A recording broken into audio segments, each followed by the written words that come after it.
네, 우리 이제 뉘른베르크에 오니까 뉘른베르크를 잘 안 나가고 시내를 잘 안 나가게 되더라고요, 오히려. 근데 뉘른베르크 시내를 가게 되니, 정말 많은 관광객들이 이렇게 왔다 갔다 하고, 정말 이제, 마치 이제 제가, 거기에 이제 놀러 온 것 같은 그런 기분이 이제 들 때가 있어요. 사는 곳이 아니라. 근데 거기 이제 가끔가다 한국 분들도 보이시고, 미국에서 오신 분들, 뭐 여기서 오신 분들이 많이 있습니다. 이전보다 많은 분들이 오는 것 같아요. 그거 어떻게 아시냐면, 이 깃발이 굉장히 많더라고요. 그래서, 그런데 우리가 이제 꼭 가야 하는 곳이, 이제 하우스마트 시장이죠. 이여기 시장에 계신 곳. 그곳에서 이제 예배당도 보고, 이제 이렇게 문수도 보고, 그러고 나서는 이제 그 성으로 이제 카이점으로 올라가게 되는데, 그 카이점으로 올라가면 바로 오른편 길로 올라가죠. 이제 뒤로 집 있는 데로 가지 않고, 그러다 보니 오른쪽 길로 이렇게 올라가다 보니 거기에 개신교 센터가 있습니다. 개신교 에반겔리컬 센터이 있는데, 바로 그것으로 올라가다 보면 이제 바로 그 건물이 있는데, 그 건물이 이제 1층은 카페이고, 이제 뭐 또 성 안에 있는 4개 교회들이 이제 사무실 문을 다 닫고 하나의 사무실도 이제 바로 거기에 다 모여 있습니다. 그리고 위에 올라가면 이제 또 이렇게 세미나실들이 있고, 이렇게 이제 또 작은 예배실도 있고, 이제 그런 건물입니다. 근데 이 건물의 이름이 무엇이냐면 에크슈타인이에요. 에크슈타인. 모퉁이 돌이란 말입니다. 에크의 슈타인. 네. 이 모퉁이 돌이란 말이 그냥 그 건물이 구속에 있기는 있어요. 그렇지만 그래서 내가 모퉁이 돌이 아니라 바로 우리 성경에 나오는 그러한 단어인 것입니다. 성경에 나오는 것입니다. 오늘 본문에도 나오고 구약 시편에도 나오고 이사야에서도 나오고 여러 곳에서 또 출애굽기에도 나오고 이 돌, 바위의 의미가 성경에서 굉장히 중요합니다. 근데 오늘 이 에크슈타인이라고 하는 모퉁이 돌은 특별히 더 아주 의미가 있는 그러한 단어라고 할 수 있습니다. 오늘 본문에도 이 말씀을 인용해서 이제 베드로 사도가 모퉁이 돌, 바로 모퉁이 돌 우리 예수 그리스도 그분을 통해서 우리가 구원을 얻게 되고 그분을 통해서 하나님의 집이 세워져 나가고 우리들이 또한 그러한 모퉁이 돌과 같은 사람들로 하나님의 사람들로 살아가 하나님의 집을 하나님의 성전을 이루어야 된다는 그런 귀한 말씀을 주고 있는 것입니다. 구약성경 시편 118편에 보면 건축자가 버린 돌이 집 모퉁이의 머릿돌이 되었나니 이는 여호와께서 행하신 것이요 우리 눈에 기이한 바로. 건축자가 쓸모없다고 버린 그 돌, 그 모퉁이 돌이 그 집에 아주 중요한 머릿돌이 되었다는 것입니다. 초석이 되었다는 것입니다. 주춧돌이 되었다는 것입니다. 어떤 집을 지을 때에 아주 기초석을 잘 놔야 되는 것처럼 바로 그런 기초석이 되었다는 것으로 말씀하고 있는 것입니다. 세상 사람들이 버렸던 그 돌이 하나님의 손에서 하나님의 집을 이루는 아주 너무 귀한 그러한 돌이 되었다는 것입니다. 반석이 되었다는 것입니다. 오늘 시편기도 베드로는 바로 이 모퉁이 돌, 머릿돌이 된 이 모퉁이 돌을 바로 우리 주 예수 그리스도 우리 주님이라고 말씀하고 있는 것입니다. 그래서 다른 말로 레벤디거스다, 살아있는 돌이다, 살아있는 돌이다, 산돌이라고 이렇게 말씀하고 있는 것입니다. 우리 한국에는 이 이름을 따서 산돌교육이 있어요. 살아있는 돌, 생명의 돌이라고 말씀하고 있습니다. 이 생명의 돌, 이 생명의 돌을 향하여서 나오십시오. 주님께 나오십시오. 그는 사람에게는 버림을 받았으나 하나님이 택하심을 받아 있는 살아있는 귀한 돌입니다. 산돌입니다. 변하는 어떠한 그런 물질이 아니라 든든하게 변하지 않는 그런 돌, 살아있는 생명의 돌. 하나님께서 우리 주시는 그 생명이 그와 같다는 것을 상징적으로 보여주는 그런 말씀인 것입니다.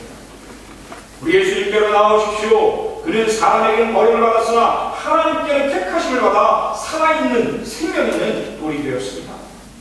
오늘 우리 사랑하는 성도님들 다 우리 주님께 나오셔서 바로 예수 그리스도의 그 택함 받으신 놀라운 생명의 돌을 그 위에 여러분들의 믿음이 다 세워져 있는 줄 믿습니다. 우리 다 주님께로 나온 것은 바로 그런 의미가 있는 것입니다. 여러분 그냥 우리가 막연히 나온 것이 아닌 것입니다.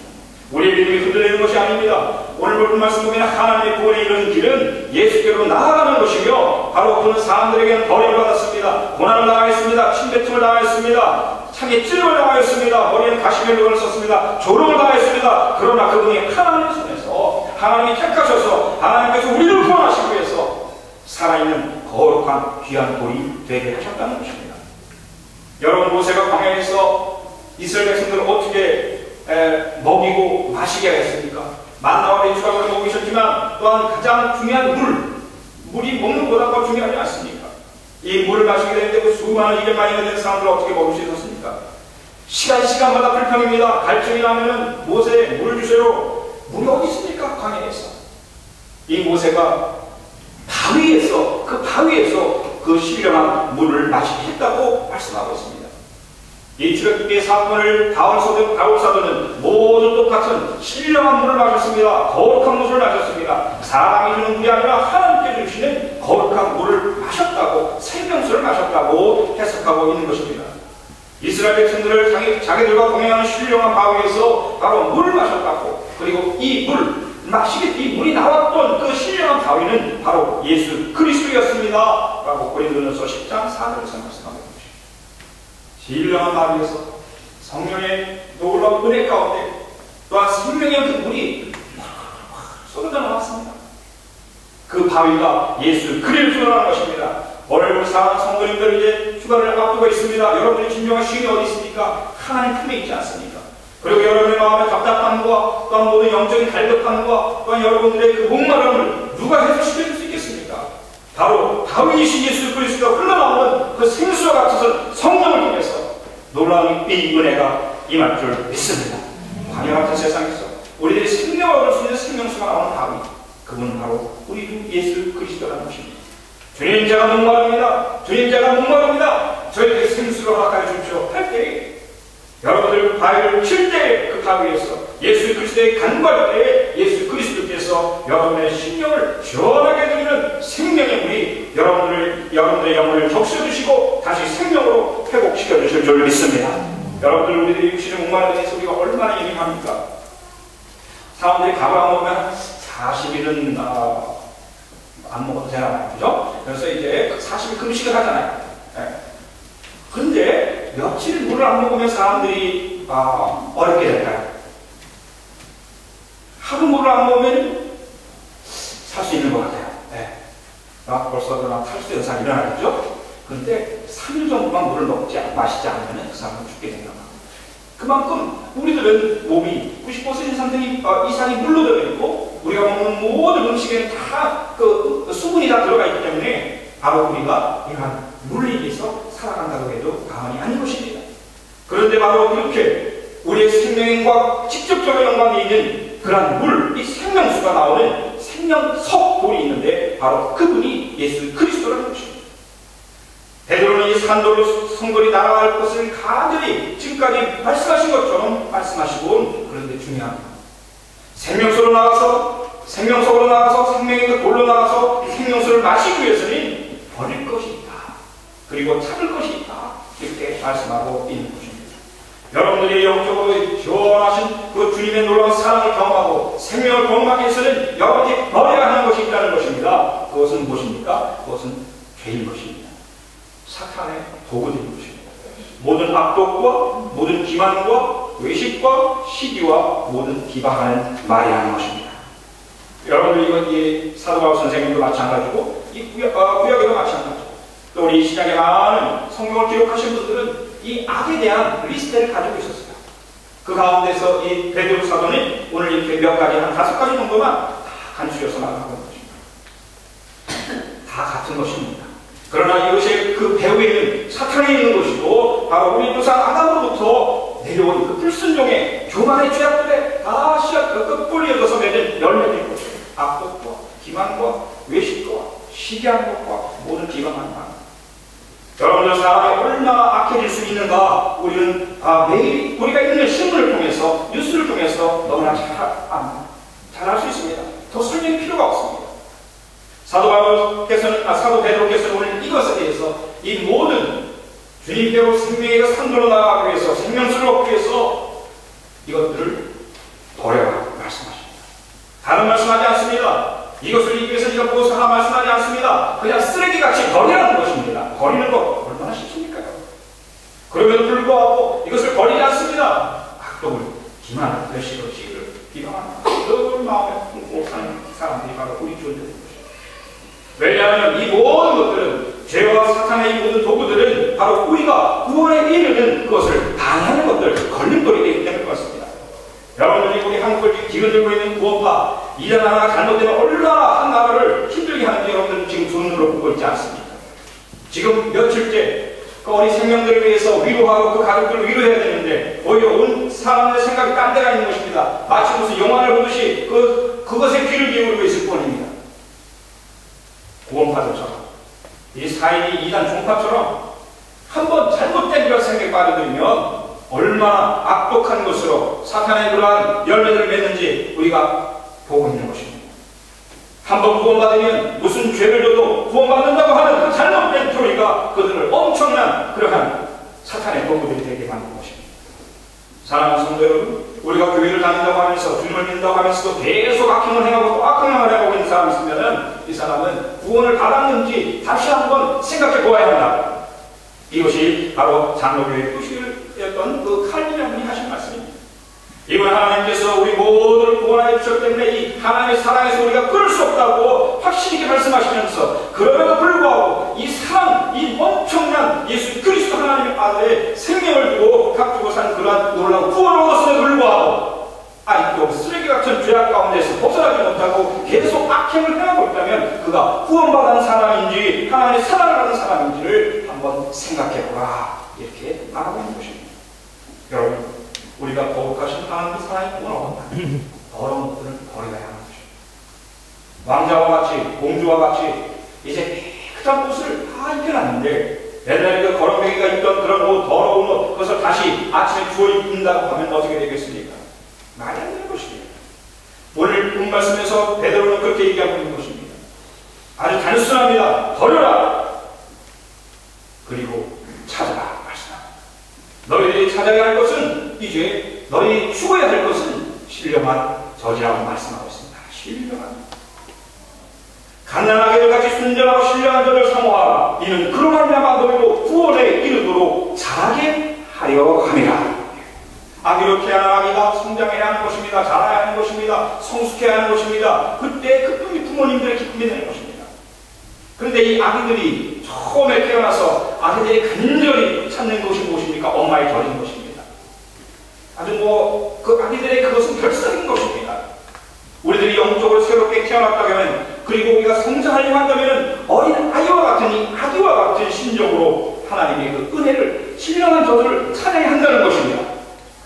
이 영적인 간절함이 있어야 한다는 것입니다. 근데 이 신령한 일이 무엇입니까? 신령한 것은 바로 하나님의 기록된 말씀, 선포되는 말씀, 또 우리에게 날마다 내다보시는 그 말씀인 줄 믿습니다. 신령한 저주를 뽑아야 하는 것입니다. 오늘 본문 앞절 말씀도 여러분은 다시 태어났습니다.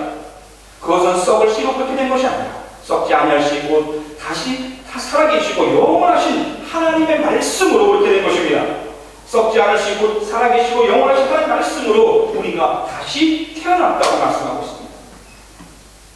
성도들이 하나님의 말씀을 듣고 깨달아 새롭게 다시 영적으로 태어난 것처럼 이제 성숙하고 성장하여 온전한 구원에 이르게 되는 것은 구원에 이른다고 과정으로 말씀하고 있습니다. 온전한 구원에 이르게 되는 것은 바로 이 신령한 저 하나님의 말씀을 추구하고 찾고 그 말씀을 먹음으로 가능하다는 것입니다. 그래서 이것을 여러분들은 주님의 인자하심을 받고 왔습니다. 이렇게 얘기하는 것입니다.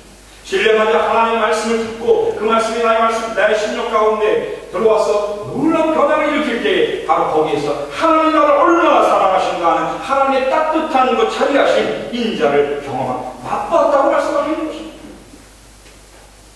시편 기자가 뭐라고 말씀하고 있습니까? 시편 1편 너무 중요한 그 말씀. 율법, 곧 하나님의 말씀을 주야로 묵상하는 사람, 그 사람은 시냇가에 심은 나무와 같다.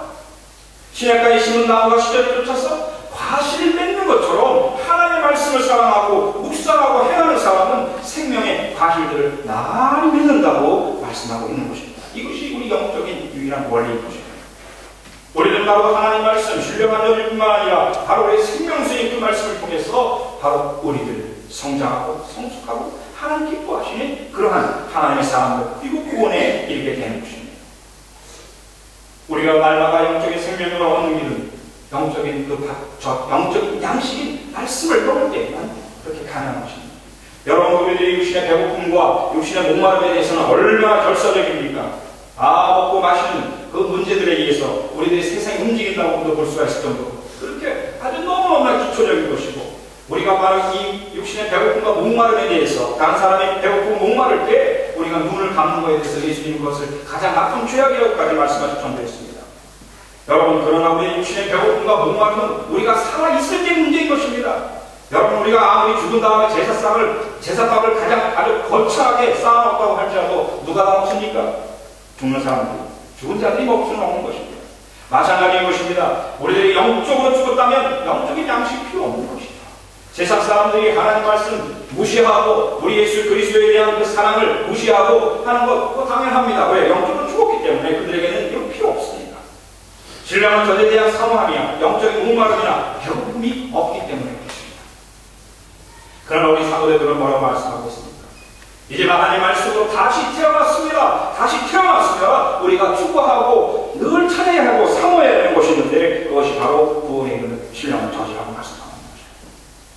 하나님이요 사슴이 시냇물을 찾기에 갈급함같이 내 영혼이 주를 찾기에 갈급하나이다. 우리 주님을 찾기에 갈급한 그것이 바로 기도요, 하나님 말씀을 묵상하고 나아가는 것이요, 오늘 우리가 예배에 나와서 하나님을 찬양하고 또 하나님을 찾는 것이 아닙니까? 그런데 이 모든 것의 중심에는 하나님의 말씀입니다. 진령한 적과 산돌을 통하여 고난을 받은 하나님의 사람들이 산돌과 같은 이게 작은 예수가 되어서 우리들이 이제 작은 산돌이 되어서 하나님의 성전에 한 작은 돌들이, 모퉁이 돌들이 되어가야 한다는 것입니다. 놀라운 일입니다.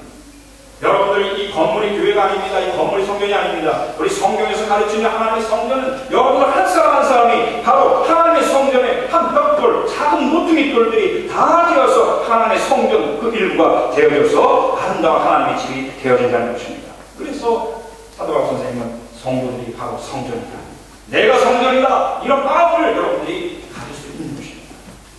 더 나아가서 그 성전에서 드려지는 아름다운 예배, 그 제사를 드리는 하나님께로 날마다 나아가는 그 맨 앞에 서 있는 제사장, 거룩한 제사장이 되게 한다는 것입니다. 너희도 산돌같이 신령한 집으로 세워지고 예수 그리스도로 말미암아 하나님이 기쁘게 받으실 신령한 제사를 드릴 거룩한 제사장이 될지니라. 놀라운 축복의 말씀입니다. 오늘 이 베드로전서 2장 1절부터 10절에 있는 말씀은 우리들의 신분을 완전히 변화시켜놓는 그러한 귀한 말씀인 것입니다. 우리들이 누구인가에 대한 정체성을 아주 정확하게 보여주실 말씀이 오늘 본 말씀인 것입니다. 우리 주님은 우리들에게는 구원에 대한 산돌이시고 보호되는 분들이시지만 그러나 어떤 분이라고 말씀하셨습니까?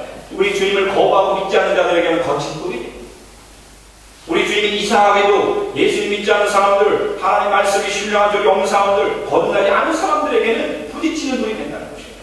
그들에게는 방해가 된다는 것입니다. 그렇기 때문에 여러분들, 우리 한국교회가 지금 여러 가지 어려운 가운데 있는 그 배경 속에 사탄의 전략 가운데 하나가 무엇입니까? 예수님을 어설프게 믿다가, 교회에 대해서 어설프게 알다가, 또한 잘못된 지식 가운데 있다가 이제 어떤 문제가 일어나서 교회를 떠나게 된 사람들이 교회를 비방하고 교회에 대해서, 주님에 대해서 이상한 그러한 정보들을 하고 내어놓는 것이 아니었습니다. 우리 주님이 그들의 삶에 걸림돌이 된다는 것입니다. 넘어지게 하는 바위가 된다는 것입니다. 또한 부딪히는 돌과 걸려 넘어지게 하는 바위가 되었다 하였느니라. 그들이 말씀을 순종하지 아니함으로 넘어지나니, 이 하나님 말씀에 대해 순종하지 아니하는 것으로 넘어지나니 이는 그들을 그렇게 정하신 것이라.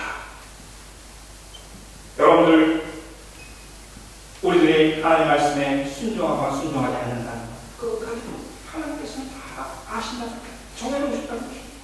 그러므로 우리가 영적으로 날마다 하나님께 순종하는 것, 하나님 말씀에 순종하는 것이 얼마나 큰 은혜인가를 또한 기억해야 할 것입니다.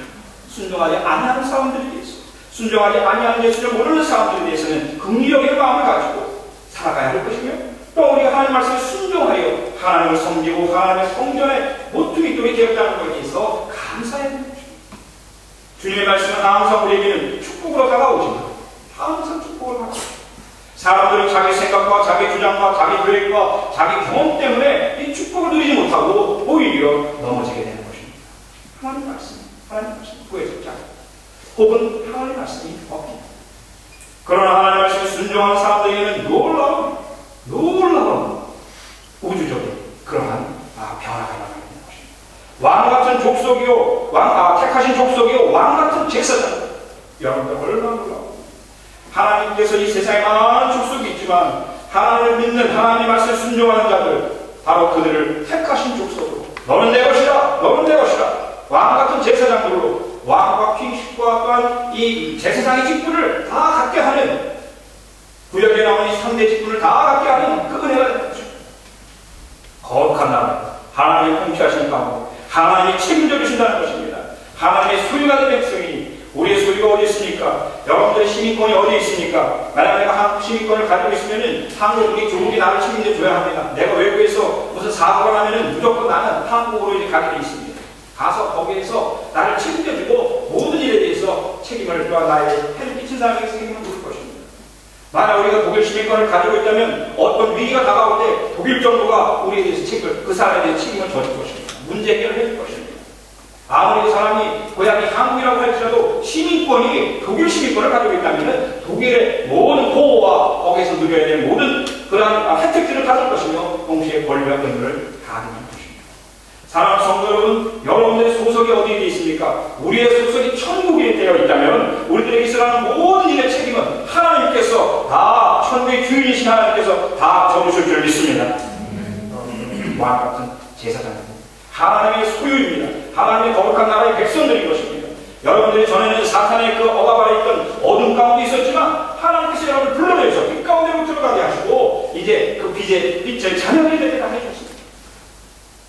전에는 하나님의 백성이 아니었지만 이제 하나님의 백성입니다. 이제는 여러분들이 전에는 하나님의 긍휼, 하나님의 불쌍히 여기심, 하나님께서 사랑을 베풀어 주실 그런 대상이 아니었지만 이제는 여러분들이 하나님의 긍휼하심을, 또 하나님의 사랑을 얻을 수 있는, 그러한 그것을 주장할 수 있는 그런 하나님의 자녀들, 하나님의 백성이 되었다는 것입니다. 오늘 선언하고 있습니다.